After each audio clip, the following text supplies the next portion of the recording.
Hey everyone, welcome to the channel. All things Middle Earth here with a quick video talking about siege and how there is a good chance that you are going about sieging in an incorrect way that it's going to affect not only you on a personal level, but your entire team. If everyone's doing this, you're going to be less effective at sieging as a team. And with siege being more complicated, I'd say more kind of annoying and grindy now in 2.0, learning this can be a huge thing for you and your team. So stay tuned, and a special shout out to Law who helped put this together.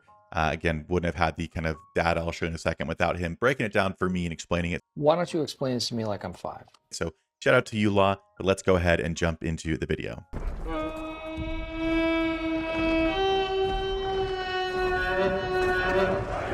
Okay, so as usual, I will try and keep this as short and sweet as possible because I know that a lot of people just want to get in here, get the information, and get out. I will say, as is the kind of norm here, if you are watching these videos a lot, down in the description below is my top-up link. It is an affiliate link, so if you enjoy these kind of videos, you enjoy the streams, whatever it is, and want to support the channel, but are also wanting to spend on your own account, I get it, and it kind of conflicting things there. If you use the link down below, it does both. You get a spend on your own account, but also support the channel a little bit. So if you are spending in game, consider using that link. It does not cost extra. In some places, it's actually cheaper if you're in certain parts of the world. So at least check it out and see what it is for you. At the very least, you might break even and support the channel, and you might also save yourself some money. So check that out down below, but now actually into the meat and potatoes of this video. All right, starting out, I want to ask you guys a question. If you want to, comment down below and let me know what your answer is before we get to it. I'm not going to like take forever. I hate those videos where people are like, come on guys, like comment really quick. Like I'm not going to go nuts with it, but I am curious if you guys knew this or not. But the question is, if you had to choose between two of these different seed setups, which one would you pick? The first option is using, it could be anybody. Let's say you're using Gothmog. You've got a Gothmog. He's usually known for siege. And let's say you have 2,000 alchemists. Would you do more siege putting 2,000 alchemists on Gothmog and letting him go and do the siege? Or would you do more siege putting 500 alchemists on 4 different commanders? They could even be other siege type commanders, and spreading out the alchemists again, same exact amount of alchemists. So it should be the same amount of siege. If you're using one commander or you're using multiple commanders, you can even take it a step further and ask, instead of doing that, if you did like 250 on 8 different commanders and spread it out even more, whatever it is, where on the scale do you think is going to do the most siege, or what do you think is the best option? And previously at 1.0, I would have said, honestly, for stamina conservation, for the sake of time, Gothmog and his siege ability being the best in the game, all those factors would point to, well, yeah, why don't you just put it on one commander, be more efficient? Spreading it out doesn't matter because all the troops do the same amount of siege damage, right? Well, that's not the case anymore. There are these things called diminishing returns for siege as you add supply to your commanders. So I'm going to pull up some stuff in a second, but as you add troops to Gothmog, so if we go from 100 to 200 to 300 to 1,000, whatever, the amount of siege that those troops are doing as the supply goes up actually goes down. Now, I think there's probably some more math that could be done on this in terms of Gothmog with siege abilities, with siege gear. I'd be interested to hear how exactly the numbers come out, but I think the general principle is going to hold true in like every circumstance. And it's very good for everyone to know what they should prioritize working on. So let's go ahead and look at these graphs now that Law put together. All right, so this kind of illustrates what I was talking about. Again, I'd love to have more conversation in the comments about this, like at what point potentially some siege skills come into effect, because I don't think it's going to make a difference, especially with him having been nerfed recently. But here you can see this is one formation. By the way, quick PSA, we kind of need to make sure everyone knows when we say formation or army or commander what we're talking about. So I'm going to make this hopefully very clear. This is kind of the language the devs use, but they also can be confusing. So if you say commander, that is a single commander. If you say units, that is, just units.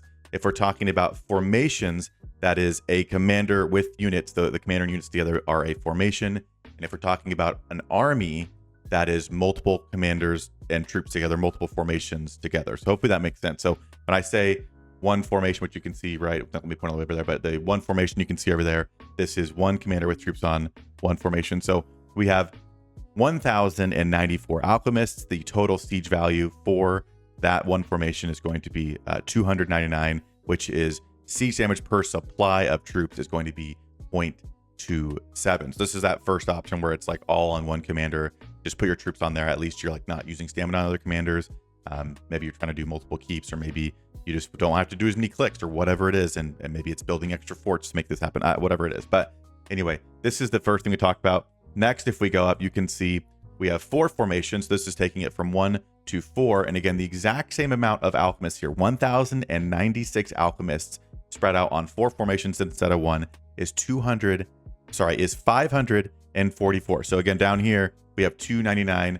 Up here, we have 544 and a 0.5 in the supply compared to 0.27. So we have almost doubled our siege effectiveness by adding 0 troops. We've just spread out the troops, the amount of troops on each commander, and use more commanders. You can even go up higher and you can go to 8 formations. So this would be bringing out 2 full armies. Again, the exact same amount of alchemists. We're not changing that at all. The siege value goes up to 624. We're up to 0.57, and then up at 16.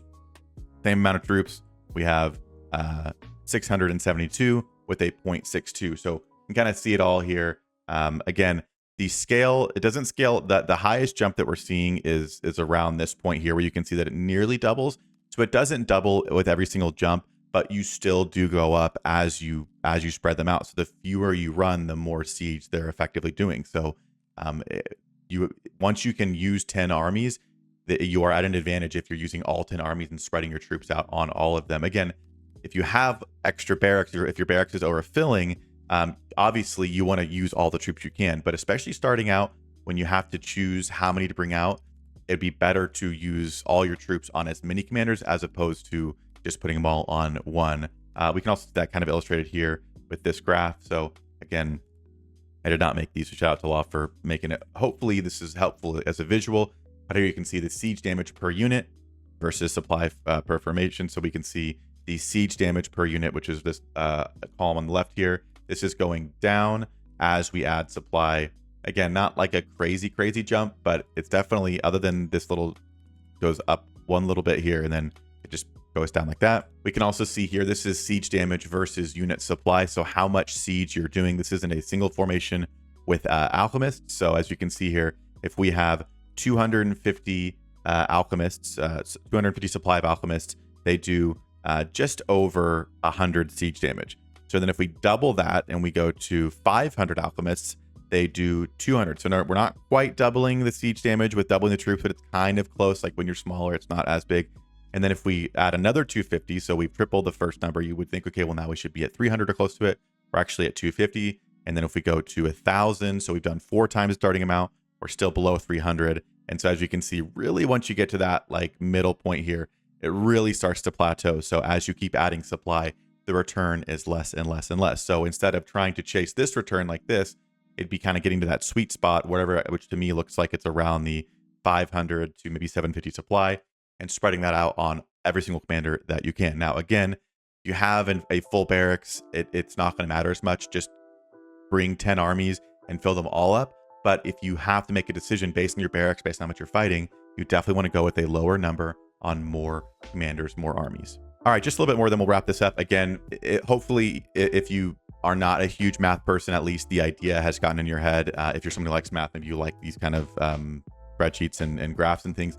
This is what we talked about first, these numbers over here, just kind of in a bar graph form here. So you can see the 1 formation with 1,100, 4 formations with 1,100, 8 formations with 1,100, and 16 formations. Again, the same amount of alchemists, the same supply of alchemists on every single one of these. And again, you have the really big jump here when you go to 4, but it still climbs as you go. But the really big jump is definitely from 1 formation to 4 here, where same amount of troops, and we're almost doubling the siege damage. So if you want to do more siege, if you want to be effective and be on the siege leaderboards or whatever it is, this could definitely help you. And again, as an entire team, if your team does not know this, hopefully you guys share this with your teams, whatever, you will have an easier time taking keeps out. If you're kind of taking a long time to take them, this will help you take them much quicker. And Law was kind enough to even write me a conclusion to go over to make sure I didn't mess this up. So I appreciate you, Law, seriously. So again, the TLDR, if you just like glazed over because you saw some math, there are 3 main points here. First of all, you need to spread your siege units out over as many commanders as possible. You will do more siege if you spread out same amount of troops, no matter what it is. But as long as you spread them out more, you will do more siege. Next, do not spend resources leveling siege commanders unless you find yourself with more siege units than you can use if you're ahead of your barracks restrictions. So don't use your XP scrolls early in the season on leveling up siege commanders to try and get them to do more siege, because, you know, that's what a lot of people have done in the past. It's just not the case anymore. So don't use your resources level up your fighting commanders, level up extra commanders to do your sweeping, to take tiles, to do whatever. And then once you get to a point where you have so much siege units that you can't use them all because you need more room in your armies, then yes, level up your siege at that point. But that needs to be the last priority because it's just not worth it as much as leveling up fighting commanders. And lastly, again, we've said it the whole time, but siege is about quality. Siege is more about quantity of commanders that are sieging more than quantity of troops that are sieging. So just the TLDR here, the conclusion. So again, hopefully you guys enjoyed the video. Hopefully, I'm genuinely curious if people did not know this, because I was someone, honestly, who thinks, yeah, I need to level up my Gothmog and my Ugthak and whoever as much as possible and get them just hitting for monster siege amounts, level up everyone. And I definitely could have wasted some scrolls doing that when they should be going to my fighters up here, but instead I could have been someone who was doing that. So I'm curious if you guys knew this. Maybe you did and you're like, hey, we already knew this, but let me know where you guys were at on this one. And as always, I will see you in a future video. And again, shout out to Law. Seriously, I would not have been able to put this together as cleanly without him. So appreciate you guys for watching. Use the top up link, hit the like button, all that good stuff, and we'll see you soon in the next video.